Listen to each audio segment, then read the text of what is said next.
EPFO ವೇತನ ಮಿತಿಯಲ್ಲಿ ಬದಲಾವಣೆಯಾಗಲಿದೆ. EPFO ಪಿಂಚಣಿ ಹೆಚ್ಚಳ ಯಾವಾಗ ಜಾರಿಯಾಗಲಿದೆ ಎಂದು ಕಾತುರದಿಂದ ಕಾಯುತ್ತಿರುವ ಉದ್ಯೋಗಿಗಳು ಹಾಗೂ ಪಿಂಚಣಿದಾರರಿಗೆ ಮೋದಿ ಸರ್ಕಾರ ಲೋಕಸಭೆಯಲ್ಲಿ ಸ್ಪಷ್ಟನೆ ನೀಡಿದೆ.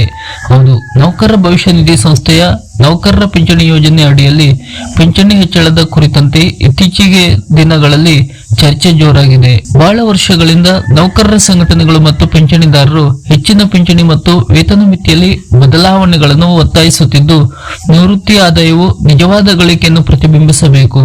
ಪ್ರಸ್ತುತ ತಿಂಗಳಿಗೆ ನೀಡಲಾಗುತ್ತಿರುವ 1,000 ಕನಿಷ್ಠ ಇಪಿಎಸ್ ಪಿಂಚಣಿ ಜೀವನ ನಡೆಸಲು ಸಾಕಾಗುವುದಿಲ್ಲ. ಹಾಗಾಗಿ ಇಪಿಎಸ್ ಪಿಂಚಣಿಯನ್ನು ಪರಿಷ್ಕರಿಸಬೇಕೆಂದು ಒತ್ತಾಯಿಸುತ್ತಿದ್ದಾರೆ. ಈ ಹಿನ್ನೆಲೆಯಲ್ಲಿ ವೇತನ ಮಿತಿಯನ್ನು 15,000ಕ್ಕಿಂತ ಹೆಚ್ಚಿಸಬೇಕು ಎಂಬ ಚರ್ಚೆಯು ಮುನ್ನೆಲೆಗೆ ಬಂದಿದೆ. ಇದೀಗ ಮೋದಿ ಸರ್ಕಾರದಿಂದಲೇ ಈ ಬಗ್ಗೆ ಮಹತ್ವದ ಮಾಹಿತಿ ಬಹಿರಂಗಗೊಂಡಿದೆ.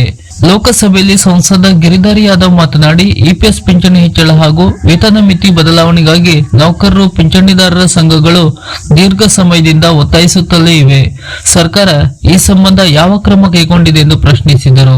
ಸಂಸದ್ ಗಿರಿಧರ್ ಯಾದವ್ ಅವರ ಪ್ರಶ್ನೆಗೆ ಉತ್ತರಿಸಿದ ಕಾರ್ಮಿಕ ಮತ್ತು ಉದ್ಯೋಗ ಸಚಿವ ಮನ್ಸುಖ್ ಮಾಂಡವಿಯಾ ಅವರು, ನೌಕರರ ವೇತನ ಮಿತಿಯನ್ನು ಅಸ್ತಿತ್ವದಲ್ಲಿರುವ 15,000 ರೂಪಾಯಿಗೆ ಹೆಚ್ಚಿಸುವ ನೌಕರರ ನಿಜವಾದ ಮೂಲ ವೇತನದ ಮೇಲೆ ಲೆಕ್ಕಾಚಾರ ಮಾಡುವ ಯಾವುದೇ ಪ್ರಸ್ತಾವ ಸದ್ಯಕ್ಕೆ ಸರ್ಕಾರದ ಮುಂದಿಲ್ಲ. ಇಪಿಎಫ್ಒ ಚಂದಾದಾರರಿಗೆ ಅವರ ಪೂರ್ಣ ಸಂಬಳದ ಆಧಾರದ ಮೇಲೆ ಪಿಂಚಣಿ ಸೂತ್ರವನ್ನು ಬದಲಾಯಿಸಲಾಗಿಲ್ಲ ಎಂದು ಸ್ಪಷ್ಟನೆ ನೀಡಿದ್ದಾರೆ. ಇಪಿಎಫ್ಒ ನಿಯಮಗಳ ಪ್ರಕಾರ ಪಿಂಚಣಿ ನಿಧಿಯು ಉದ್ಯೋಗಿಯ ಮೂಲ ವೇತನದಲ್ಲಿ 8.33% ಉದ್ಯೋಗದಾತರ ಕೊಡುಗೆಯನ್ನು ಮತ್ತು ತಿಂಗಳಿಗೆ 15,000 ವರೆಗಿನ ವೇತನದ 1.16% ಕೇಂದ್ರ ಸರ್ಕಾರದ ಬಜೆಟ್ ಬೆಂಬಲವನ್ನು ಪಡೆಯುತ್ತದೆ. ಒಂದೊಮ್ಮೆ ವೇತನ ಮಿತಿ ಹೆಚ್ಚಿದ್ದರೆ ಇದು ಗಮನಾರ್ಹವಾಗಿ ಸರ್ಕಾರದ ಬಜೆಟ್ ಮೇಲೂ ಪರಿಣಾಮವನ್ನು ಬೀರುತ್ತದೆ. ಹಾಗಾಗಿ ಆ ಮಿತಿಯು ಪಿಂಚಣಿಯನ್ನು ಹೆಚ್ಚಿನ ಸಂಬಳಕ್ಕೆ ಸಂಪೂರ್ಣವಾಗಿ ಜೋಡಿಸದಿರಲು ಪ್ರಮುಖ ಕಾರಣಗಳಲ್ಲಿ ಒಂದಾಗಿದೆ ಎಂದು ಹೇಳಲಾಗುತ್ತಿದೆ. ಇಪಿಎಫ್ಒ ಹೇಳುವಂತೆ ಮಾಸಿಕ ಪಿಂಚಣಿಯನ್ನು ಈ ಸೂತ್ರವನ್ನು ಬಳಸಿಕೊಂಡು ಲೆಕ್ಕ ಹಾಕಲಾಗುತ್ತದೆ. ಪಿಂಚಣಿ ವೇತನ, ಪಿಂಚಣಿ ಸೇವೆ. ಸರಳ ಭಾಷೆಯಲ್ಲಿ ಹೇಳುವುದಾದರೆ, ಪಿಂಚಣಿ ವೇತನ ಎಂದರೆ ಪಿಂಚಣಿ ಲೆಕ್ಕಾಚಾರಕ್ಕೆ ಬಳಸುವ ಸಂಬಳದ ಅಂಕಿಅಂಶ ಮತ್ತು ಪಿಂಚಣಿ ಸೇವೆ ಎಂದರೆ ಒಬ್ಬ ವ್ಯಕ್ತಿಯ ಯೋಜನೆಗೆ ಕೊಡುಗೆ ನೀಡಿದ ವರ್ಷಗಳ ಸಂಖ್ಯೆ.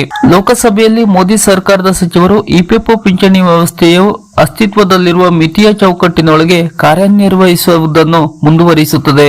ವೇತನ ಮಿತಿಯನ್ನು ಹೆಚ್ಚಿಸುವ ಪ್ರಸ್ತಾವವಿಲ್ಲ. ಇದುವರೆಗೂ ಇಪಿಎಸ್ ಪಿಂಚಣಿ ಪರಿಷ್ಕರಣೆ ಬಗ್ಗೆಯೂ ಯಾವುದೇ ನಿರ್ಧಾರವನ್ನು ಕೈಗೊಳ್ಳಲಾಗಿಲ್ಲ ಎಂದು ಸ್ಪಷ್ಟನೆಯನ್ನು ನೀಡಿದ್ದಾರೆ. ಅಂದರೆ ಸದ್ಯಕ್ಕೆ ಇಪಿಎಫ್ಒ ಪಿಂಚಣಿ ವೇತನ ಮಿತಿಯ ಏರಿಕೆ ಇಲ್ಲ ಎಂದು ಸ್ಪಷ್ಟನೆ ನೀಡಲಾಗಿದೆ. ಇಪಿಎಫ್ಒ ಪಿಂಚಣಿಗೆ ಸಂಬಂಧಪಟ್ಟಂತ ಇತರದ ಹೊಸ ಅಪ್ಡೇಟ್ನ ಮಾಹಿತಿಗಳಿಗಾಗಿ ನಮ್ಮ ಚಾನೆಲ್ ಅನ್ನು ಸಬ್ಸ್ಕ್ರೈಬ್ ಮಾಡಿ ನಮ್ಮನ್ನು ಕೂಡ ಬೆಂಬಲಿಸಿ. ನಮಸ್ಕಾರ.